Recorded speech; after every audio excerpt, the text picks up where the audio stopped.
전 비서관님 앞으로 좀 나와주시고요. 저 앞으로. 예. 먼저 구자연 대행께 좀 질문 좀 먼저 드리겠습니다. 예.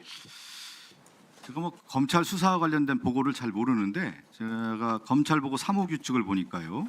통상 보고 체계는 발생 보고, 수리 보고, 처분 보고, 재판 결과 보고 이렇게 네 종으로 되어 있더군요. 맞습니까? 유형의 그 규정이 그렇게 돼 있을 것 같은데요. 예. 뭐 전체적으로는 어쨌거나 중요한 사건의 단계에 있어가지고 보고를 하고 의사결정을 받고 협의하는 그런 절차들이 있습니다. 보고는 하게 돼 있는데 이 대장동 쌍방울 사건 등 이재명 대표 사건에 대해서는 이례적으로 하루에 2번씩 수사 상황을 보고했다. 그것도 비공식 형태로 이루어졌다라고 하는 것이 저희가 제보를 받은 내용입니다. 혹시 이거에 대해서 알고 계셨나요? 아닙니다. 뭐 구체적인 내용 아는 지금 바 보면은 수원지검 형사 6부, 대검 반부패부, 법무부 형사기획과 그리고 대통령실 공직경 비서관을 통해서 대통령에게 보고됐다. 이렇게 저희가 제보를 받았는데 이시원 공직경 전 비서관님 대통령에게 직접 이 대장동과 쌍방울 관련돼서 윤석열에게 보고를 했었습니까? 21일 청문회에서 말씀드렸던 동일한 이유로 금일 질의하신 사항에 대해서 답변드리기 어려움을 양해해 주시기 바랍니다. 그 이재명 당시 대표 사건의 일일 상황 보고라고 돼 있어서 각 검사실 조사 내용, 특이 사항, 향후 조사, 증거 분석 일정 이 대통령실까지 보고됐다고 하면 이건 뭐냐면 기획 단계부터 수사 진행 과정 이 모든 것을 윤석열이 직접 지시하고 이 상황을 점검했다 이렇게 볼 수밖에 없는 거예요. 제가 그래서 처음에 그 얘기했잖아요. 윤석열이 대통령이 아니라 비극은 검찰총장이 연상선상에 있었기 때문에 윤석열 정권의 비극이 양산됐다 이렇게 얘기를 드렸는데 그러다 보니까 대장동, 위례신도시, 백현동, 성남FC, 쌍방울, 서해, 통계 이러한 모든 사건에 대해서 윤석열의 정점이 있었다고밖에 볼 수가 없는 건데 제가 다시 한번 좀 구자연 대행께 질의를 좀 드릴게요. 전 윤석열 정권 당시에 매일 또는 주간 단위로 이재명 대표 사건과 관련된 수사 경과, 대검, 검찰총장 선까지 보고한 문건에 대해서 보고받은 거 있습니까? 특별히 없습니다. 특별히 없습니까? 네. 자, 영상을 좀 하나 들어볼까요? 시간 멈춰주시고요. 다시 한번 처음부터요. 소리가 안 나잖아요. 이거 체계 좀 잘 좀 갖춰보세요. 이게 맨날 이렇게 실수를 하고 그러지 여기. 딱 나와야지. 지금 안 나오고 있잖아요. 소리도 안 나오고. 소리가 한 번 더. 이거 몇 번 제가 지적을 했는데 이거 좀 체계를 좀 잘 좀 갖춰보세요 좀. 계속 실수하고 있잖아요 지금. 네, 우선 네. 소리가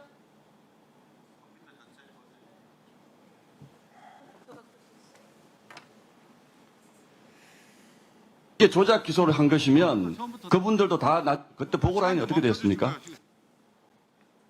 그때 보고 라인이 어떻게 됐습니까? 그때 저는 평검사였기 때문에 부장검사, 차장검사, 검사장에게는 당연히 다 보고했고 그리고 나서 그 대검의 반부패부, 그다음 총장 이렇게가 주로 보고 라인이었습니다. 자, 그럼 이게 조작 기소를 한 것이면 그분들도 다 나중에 같이 처벌받아야 되죠? 보고 다 했으니까. 네. 그 법무장관님, 예. 우리 신동욱 의원이 한 건 했어요. 정말 누구 말대로 검찰이 한 건 했다고 이렇게 문서 조작까지 했던 내용도 있던데 이 내용이 뭐냐면 박상용의 입을 통해서 수사 현황이 부장, 차장, 지검장, 그 다음에 대검 총장까지 다 보고했다라고 지금 4월 14일 날 불법 청문회, 그러니까 그 국민의힘 청문회에서 이 얘기를 했단 말이죠. 근데 지금 청문회장에서 이원석 전 검찰총장은 보고받은 바 없다고 해서 유증을 했단 말이죠. 제가 보니까 윤석열 정권 때 법무부 형사기획과는 대검 반부패부로부터 각 지검의 현안 사건 수사 상황을 매일 전달받았다. 그러면서 뭐라고 했냐면 이거를 일보라고 했답니다. 법무부 장관 이거 확인한 바 있습니까? 저 확인한 바는 없습니다. 일보라고 해서 제가 제보를 받은 건데 PPT를 좀 띄워주세요. 이 내용을 보면 윤석열 정권 당시 매일 수사 상황을 점검받았습니다. 쌍방울 그룹 횡령 사건 수사 상황과 관련해서 수사 상황의 주요 상황을 4월 28일부터 30일까지 사흘간의 수사 상황을 자세히 보고받았습니다. 그리고 그 내용을 보면은 지금 우리 그 아까 김성태 증인도 얘기했는데 방용철 면담과 관련된 내용도 다 이 수사 상황에 다 포함돼 있고요. 그다음에 더 나아가서는 5월 1일 날에 수사 계획서까지 다 돼 있어요. 이 내용이. 이거 일보를 통해서 공직기강 비서관에게도 보고가 됐다고 좀 볼 수가 있는데 어떠세요? 이시원 공직기 변호사 이 문서 일보 받으셨죠? 얼굴이 아니, 빨개지신 거 보니까 익숙한 문서네요. 저도 방송을 해가지고 얼굴 딱 보면 알아요. 이전 답변에서 말씀드린 네? 바와 같이 이 질의에 대해서는 답변드리기 어려움을 양해해 주시기 바랍니다. 오늘 제가 이시원 얼굴 보니까 네. 증인 보니까 이 보고 문건 자주 봤던 문건인 것 같아요. 그거 인정하는 얼굴로 좀 제가 비춰주고요. 구자연 대행께 질의할게요. 예. 이게 저는 이해가 안 가요. 이걸 일별로 해서 특히 이재명 대표 사건과 관련된 것은 일보 형태로 일주일에 2번씩 아니면 하루에 2번씩 이렇게 계속 보고를 했다는 겁니다. 하루에 2번씩 보고했다는 비공개로. 이런 경우가 있었습니까? 수사 오랫동안 해오셨는데. 특정 사건에 관해 가지고 이때 왜 저런 형태가 있었는데 만약 사실이라고 한다면 그거에 대해서 제가 평가하거나 그러긴 어렵지만 어쨌든 아니 그러니까 제가 핵심은 구자연 예. 지금 질의를 하는 핵심은 뭐냐면 이게 대통령이 직접 했다라는 거 아니에요. 대통령이 직접 보고 사안이라는 거 아닙니까? 여기에 핵심 아닙니까 이게. 국정 운영도 바빠 죽겠는데 대내적 상황이라고 하는 대내적인 정치 이슈, 대내적인 경제 문제, 대내적인 정치 문제. 근데 윤석열은 아침 11시에 출근해가지고 술 먹다가 늦게 나와가지고 보고받고 30분 만에 보고받았다는 거 아니에요. 그 내용들을 보면. 다시 점심 먹고 오후에 술 마시고 그럼 저녁 때 뭐 했냐면 검찰 측 인사들 만나가지고 이런 수사보고 상황 듣고 이재명 수사 상황 어떻게 됐느냐 이 내용만 점검한 거 아니겠어요? 나라가 그러니까 그 꼴이 된 거 아니겠습니까? 한번 말씀해 보세요. 네, 분명하게 말씀드릴 수 있는 건 대검에서 대통령실에 사건에 관한 보고를 하지 않습니다. 그러니까요. 장관님, 대검에서 진행하는데 지금 이원석 전 검찰총장 위증했어요. 대검에 보고가 됐고 일부 형태로. 그다음에 지금 이시원 공직기강 비서관 얘기 들어봤지만 아니라고 하지만 증언할 수 없다고 하지만 이게 대통령 윤석열의 보고가 됐고 실질적으로 이 내용을 누가 지휘했느냐 수사 지휘를 이 일부 형태로 윤석열이 수사 지휘했다 이렇게밖에 볼 수가 없는 겁니다. 장관님 한번 말씀해 주세요. 예, 묵상 상황은 뭐 제가 정확히 알 수는 없고요. 저도 법무부 장관으로서 일선에서 일어난 사건들에 관련해서 뭐 가끔 보고는 옵니다. 그러나 제가 어떤 특정 사건에서 보고하라고 지시한 적은 단 1건도 없습니다. 그리고 그런 사건들이 뭐 어떻게 영장이 청구됐다 또는 뭐 재판 결과가 어떻게 됐다 이런 보고는 옵니다. 그러나 그거는 법무부 차원에서 그런 사건이 있었다는 걸 아는 정도에 그쳤지 그걸 갖고 대통령실에 저희들이 따로 보고한 바는 전혀 없습니다.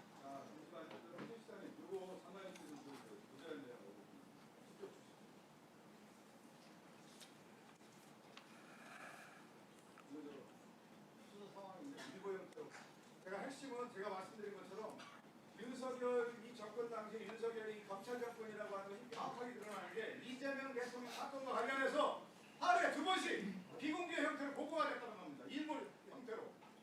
그것은 윤석열이 직접 이재명 대통령 사건을 지휘했다라고 하는 결론에 이르는 겁니다.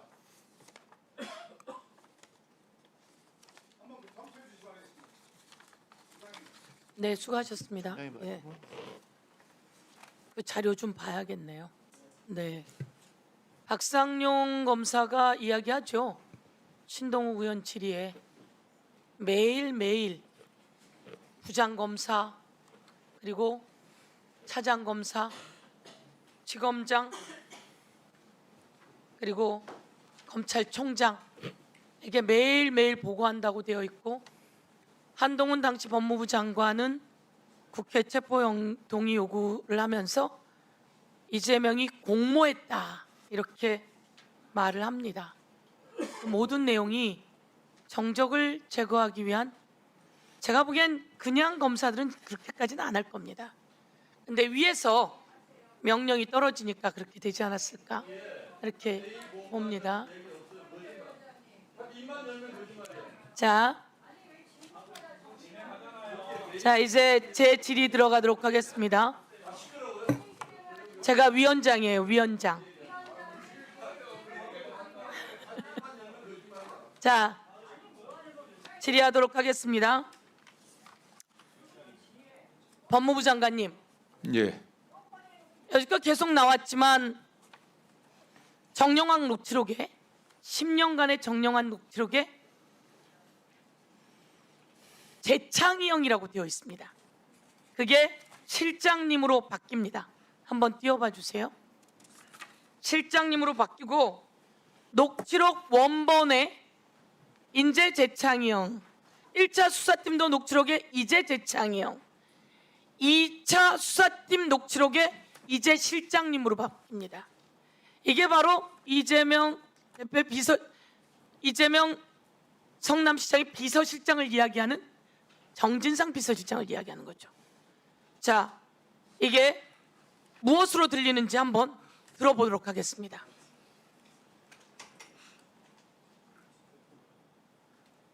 있었던 일처럼 하더니 이제 재창형 얘기를 꺼내더라고요.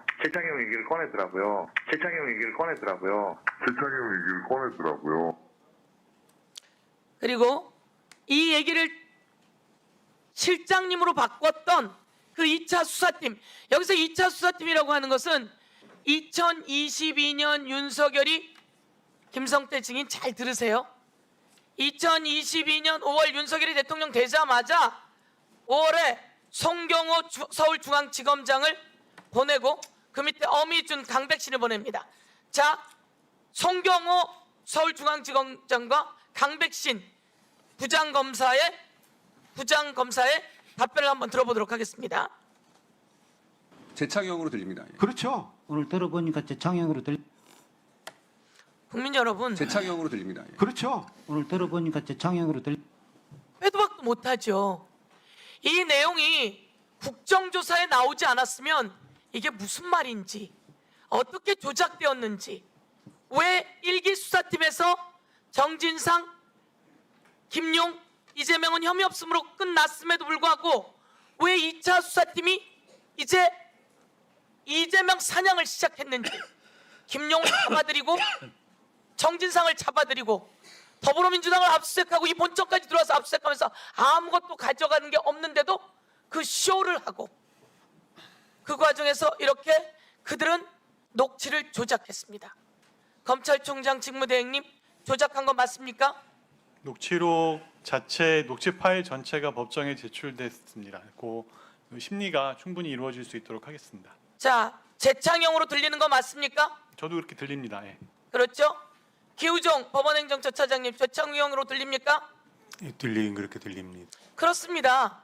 재창형으로 들리던 게 실장님으로 바뀌고 정진상 비서실장, 김용, 이재명으로 가는 겁니다. 이 과정이 조작이고 수사라는 겁니다. 수사고 조작 기소라는 겁니다. 이 과정이 쌍방울에서도 있었다는 겁니다. 변호사 대납 사건에서 시작했던 쌍방울 이야기가 변호사 대납 사건은 아무것도 없고 별건을 만들고 아까 말했듯이 동생, 처남, 매제, 자식들 모두 다 치고 들어온 겁니다. 제일 나쁜 방식 아닙니까? 별건을 하는 게 제일 나쁜 방식 아닙니까? 그리고 그렇게 들어가서 주가 조작이라며 모두 쳤습니다. 모두. 그러면서 나오는 답은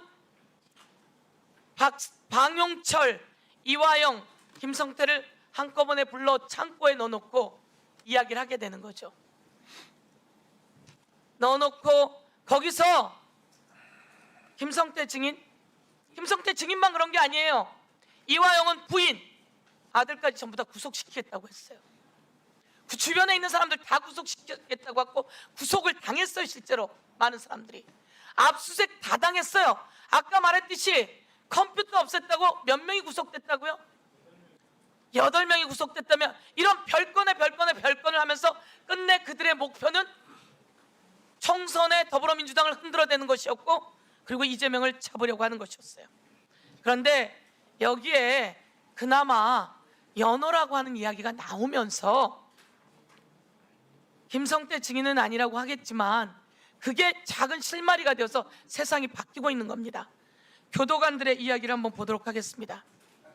교도관들이 이야기를 합니다. 증언한 내용, 우리 김동규 교도관이 아마 김성태 증인을 개호했던 것 같은데요.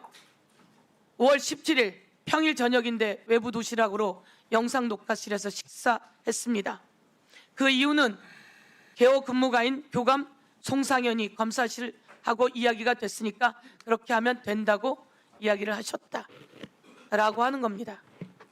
박상민, 박상웅이 1313호실에 몇 번 왔냐고 특정하는 것이 무의미할 정도로 출소 후 김성태의 조사가 있는 날이면 와 있었다. 이 내용이 교도관들이 증언하는 내용입니다. 김성태 증인 안 보이시면 나와서 한번 보시도록 하세요. 보입니까? 다음, 혹시 김성태 증인 햄버거 좋아하십니까? 안 좋아합니까? 그러면 이 공간에서는 김성태 증인이 햄버거를 좋아한다. 그래서 햄버거를 한번 가지고 온 기억이 있다. 이 얘기를 합니다. 그리고 이 과정 속에서 또 다음 거 한번 넘겨봐 주세요.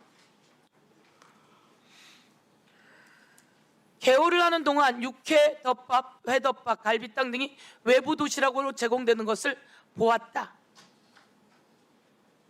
봉본 분리가 무슨 의미가 있냐고 생각했다. 전진걸 교도관에 한번 보여주세요.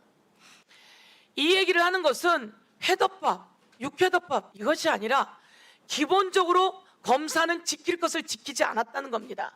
그 과정 속에서 회유하고 압박하면서 김성태 그 주변에 있는 사람들 다 치고, 이화영 주변에 있는 사람 다 치고, 이재명 주변에 있는 사람 다 치고, 그래서 이재명을 엮었던 겁니다.